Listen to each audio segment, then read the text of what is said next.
Diane King Hall is with us, and we're taking a look at a few of the movers. And we'll start off with Alibaba, which has already had an incredible run this month, right? Tell me a little bit about today's story. I mean, it's adding a little bit to the gains that we've seen so far this month and year to date, higher by 0.5%. We're talking about the ADR here.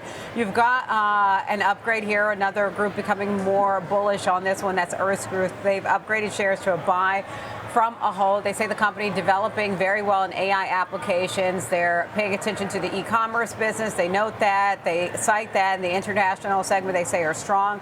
They view the stock's risk-reward profile as positive. Recently, a tailwind, a potential tailwind for Alibaba has been AMAP. It's like their version of Google Maps. They had record numbers on the first day.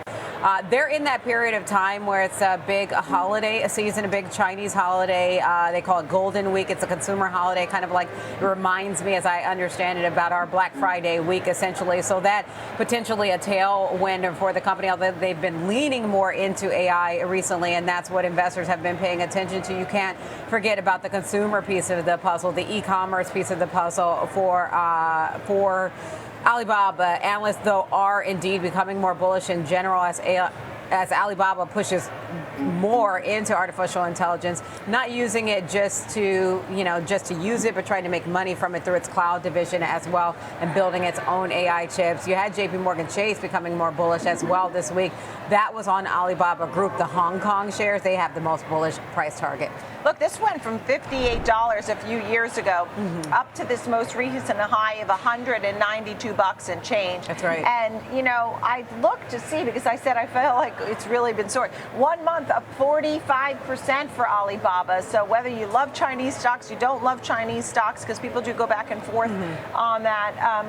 What a great performance. Let's get to PayPal now with a downgrade. Yeah, it is a different story here. It's on the receiving end of a downgrade this morning. This one from Wolf Research, who've downgraded it to peer perform here. So they're essentially moving to the sidelines for PayPal, saying essentially they see the stock staying range bound until that it proves that it can ignite growth here. So the stock is lower off the back of this, is off a little bit more than 1% today, and it's already had weak performance year to date. You add to the weakness of today, brings it down about 20% year to date. So they've cut their rating, and they were outperform on this before. So they're seeing fair value between 70 to 80 by 2026. So obviously this is a longer term outlook.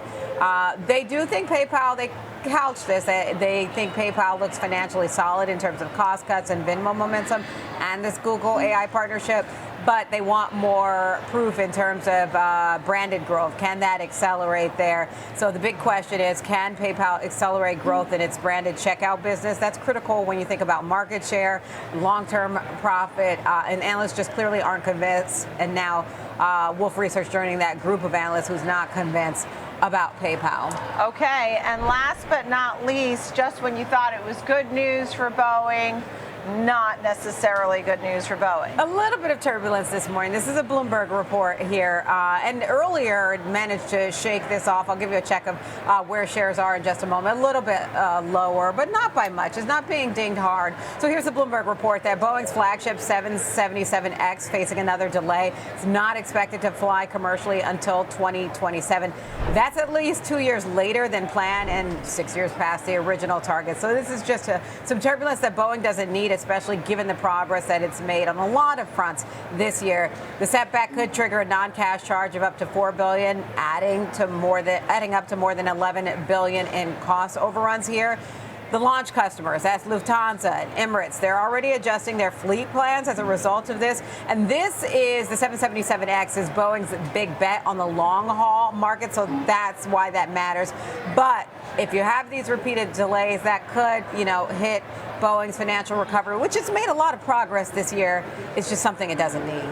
We were talking about some of the recent orders they were getting. It had been running up. It ran up to 242. It's at 216 today. So a little bit of a setback here on that. Diane King Hall, great to see you on this Friday.